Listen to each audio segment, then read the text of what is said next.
Violation of the constitution এবং এটা প্রয়োজন হলে সুপ্রিম কোর্টের হস্তক্ষেপও চাওয়া যেতে পারে, তার ব্যবস্থা হচ্ছে।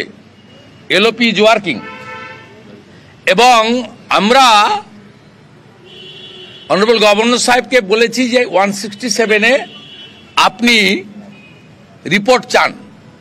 অনারেবল চিফ জাস্টিস চেয়েছেন পাবলিক ইন্টারেস্ট লিটিগেশন, সেটা তার প্রিরোগেটিভ, তার অধিকার, ওটা নিয়ে আমাদের কোনো বক্তব্য নেই। কিন্তু গভর্নরেরও অধিকার দিয়েছে সংবিধান, 167-এর আন্ডারে তিনিও রিপোর্টিং চাইতে পারেন যে আরএল কোম্পানির সঙ্গে কি চিটাগুড়ের ব্যবসা মমতা ব্যানার্জির হয়েছিল, যে কোম্পানিকে মধ্যপ্রদেশের ইন্দোরে এফআইআর করা হয়েছিল মুকুল ঘোষের নামে, আপনার কাছে ঢুকে পড়লো কি করে?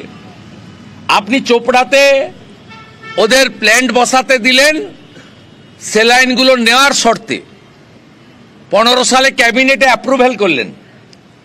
তাই এগুলো তো জানা দরকার, কতজনের শরীরে এই বিষাক্ত পয়জন ঢুকিয়ে দিয়েছেন, কতজনের কিডনি আপনি খারাপ করবেন, এগুলো গভর্নর সাহেব আপনি দয়া করে একটু 167-এ জানতে চান।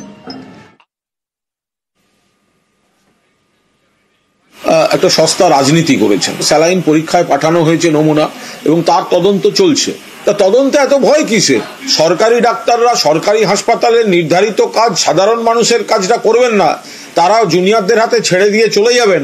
আবার সেখানে বলতে গেলে তখন সেখানে রাজনৈতিক দল বাধা দিতে আসবে, হয় নাকি? কিছু করতে গেলে একবার কোর্টে যাই, নইলে একবার রাজভবন যাই। শুভেন্দু বাবুরা যত এই ধরনের কাজকর্ম করবেন তত বেশি করে প্রমাণিত হবে যে মেডিকেল বা স্বাস্থ্যে যে ঘুঘুর বাসা, যে দুর্নীতির চক্র, যেটা মমতা ব্যানার্জি ভাঙার চেষ্টা করছেন, শুভেন্দু বাবুরা সেটাকে মদত দেওয়ার এবং আড়াল করার চেষ্টা করছেন।